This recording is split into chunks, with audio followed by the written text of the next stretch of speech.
Pastor Keion, you have mentioned in previous interviews that you were not interested in getting married again. Facts? This is true? Oh, baby.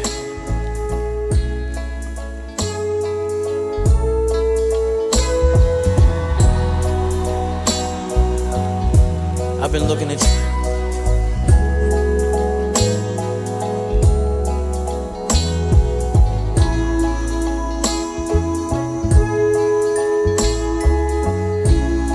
I like what you're playing. I like that song. I like the song.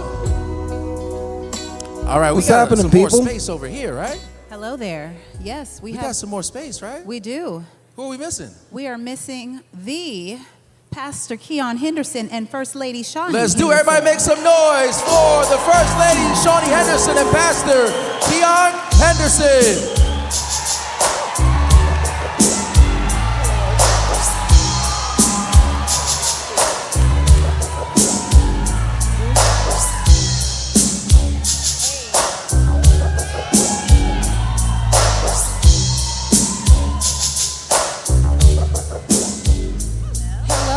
Welcome to your stage. And I almost start dancing, you know what I mean? Like, I have to hold it down, though. All right, y'all. So I heard him ask, who's out here either dating as a parent or already a bonus parent? Can I get a show of hands and some applause? Okay. Got to know what we're working with, okay? Right. So we'll jump in with you all. So, again, I'm Codie Elaine Oliver. This is my hubby, Tommy Oliver. Hi, everybody. Y'all It's good know to be here. He's a man of few words. Y'all know that if you ever seen us in the streets. So jumping in, Pastor Keion, you have mentioned in previous interviews that you were not interested in getting married again. Facts? This is true? You talking to me? Yes, sir. I think so. Okay. But that's all right, you got hooked. You never saw yourself, right? And Lady Shaunie, you were single for 10 years, but did remain open to getting married again, right? Okay. I mean, I said I wouldn't when I got a divorce. I said I never want to do this again.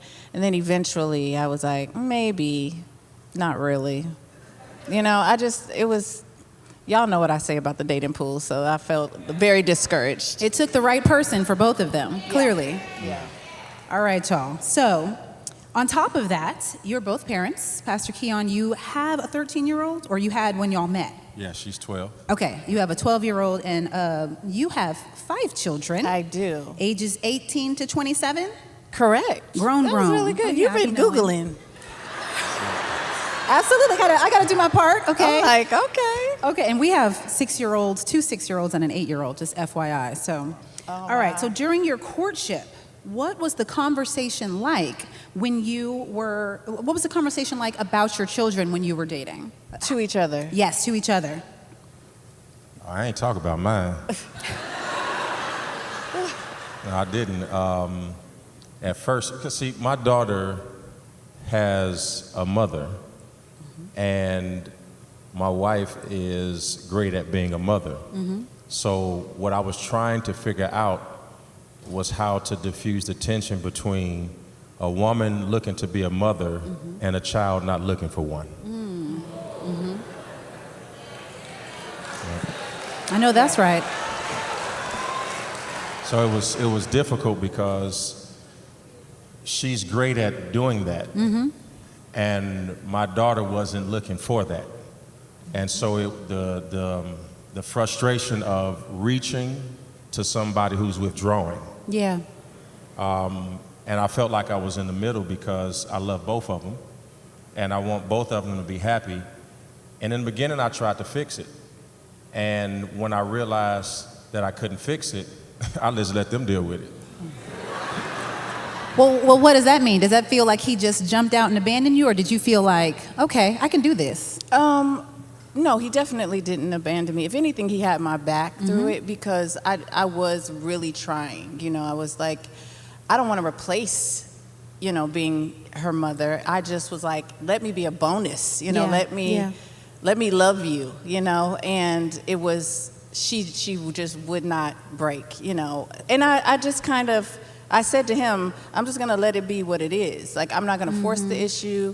I'm going to always treat her like she's mine when she's around, but if she doesn't want it or she's not ready, I'm not gonna force it. And I just kind of give her space to feel however she wants to feel.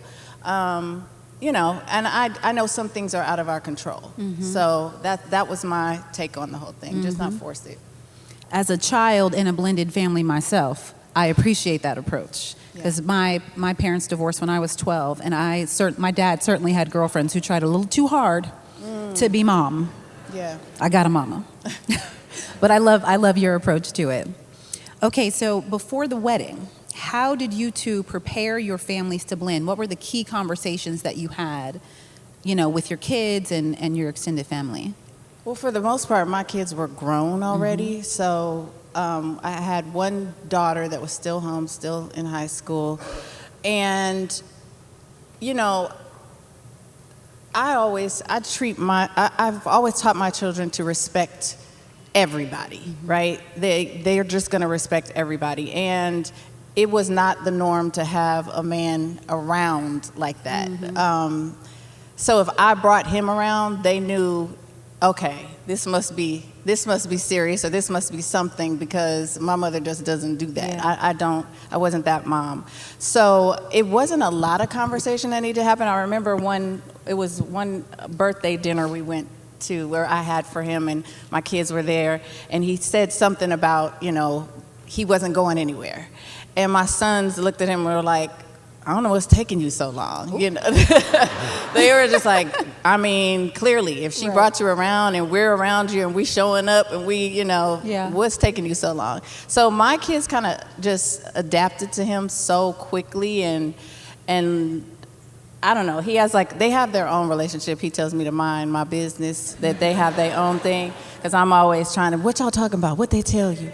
But I have to let them be, you know, but I've been mom and dad. Sorry for that. That's the truth. I've been mom and dad for so long that I was like overly in everything. So to allow them or let them have this new relationship with my husband is almost refreshing. Like, I can kind of sit back and there's a man around to do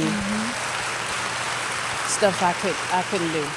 Yeah, so if I understand the question, what kind of family talks that we have? I think that family conversations are subsidized by individual relationships. So we didn't start off with this community conversation. I went to each and every one of them individually Every to one of find her out children. all of the children, to find out what they needed. I quickly realized they didn't need a father, so I never tried to be one. But they did need a friend. Because most fathers are not good at being their children's friend. They're good at being their provider. And I'm talking about adult children. There is a transition that takes place where you have to have a dual relationship. So the youngest needed me to be present, so I was present. The one after that needed me to be a shoulder to lean on. So for Mimi, I was a shoulder to lean on. Shakir needed me to support her because he was close to his father. So he saw my love for him through how I treated her. Sharif, doing his own thing, all he needed you to be there just in case he needs you. And Miles needs to talk to you because he's the oldest, and he needs to talk to you about life because he's got decisions to make. So like a coach, I treated my starting five differently. Right? Give it up, yes. I got a different relationship with every one of them. Yeah. And I'm not, you see, I wasn't insecure about who their father was. It didn't bother me because I knew who I was. So it didn't bother me. And it still doesn't. And their father and I have a great relationship because I didn't try to take his job. I can't. It's his. Right? So. That's really beautiful, and I'm curious. It's funny, we had a conversation, Tommy had a conversation with Lil Rel, who has 4 daughters that he's marrying into, right? He's marrying and will be the bonus dad to 4 daughters, and he said something similar about going to each one of them I'm curious, who gave you that idea? Where did you come up with that? Because I don't always hear that from folks blending families. Because I was a stepchild. My mother literally raised me and my sisters as far as I can remember, back to the Westbrook apartments, where I can still see my sister, who's only a year and a few months younger than me. I can still see us or her in diapers and me just coming out of them in that apartment. So from that day to this current day, my mom did it alone. Yeah. So the greatest lesson about trauma is that if you can find a way to be an answer to it and not damaged by it, it's easy to discover what somebody needs. So I tried my best to become what I wish I would have had.